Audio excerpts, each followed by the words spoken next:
নমস্কার। আমি শিলচর থেকে একটি মর্মান্তিক ঘটনা নিয়ে একটু কথা বলবো। হৃদয় বিদারক ঘটনা, কলকাতার। মৌমিতা দেবনাথ, যে কিনা আরজি কর মেডিকেল কলেজের একজন ট্রেনি ডক্টর ছিলেন। গত ৯ অগস্ট ২০২৪ ওর সাথে কিছু ভয়াবহ কাণ্ড হয়েছিল। এখন বিভিন্ন কলেজের ছাত্র, ছাত্রী, ডক্টরস সবাই প্রটেস্ট করছে মৌমিতার জাস্টিসের জন্য। কিন্তু মৌমিতা কি জাস্টিস পাবে? এই ঘটনার মূল আসামি সঞ্জয় রয় এবং ওর সাথে আরও ১৭ জন জঘন্য কর্মকাণ্ডে লিপ্ত ছিল। এই ঘটনার পিছনে কার এবং কাদের হাত ছিল?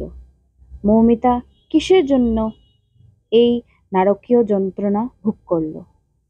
মৌমিতার পোস্টমর্টম করা ডক্টরসরাও কান্না আটকে রাখতে পারেননি। কলকাতার সিএম শ্রীমতী মমতা ব্যানার্জি, উনি বলেছেন ১০ লক্ষ টাকা মৌমিতার মা বাবাকে নাকি দেবেন। কিন্তু আমার কথা হলো, ১০ লক্ষ টাকা দিয়ে কি মৌমিতা ফিরে আসবে ওর মা বাবার কাছে? খবর সূত্রে জানতে পারলাম যে মৌমিতার নাকি ডায়েরি লেখার অভ্যেস ছিল, কিন্তু যেদিনই নারকীয় ঘটনাটি হয়েছিল সে তারিখের পেজ মিসিং ছিল। পেজটা কেউ ছিঁড়ে নিয়ে গেছে। আমার প্রশ্ন, কে এই পেজ গায়েব করলো? আমি এবং আমাদের প্রিয় দর্শকবৃন্দরা এই অপরাধের শাস্তি চাই, যত তাড়াতাড়ি সম্ভব। ধন্যবাদ।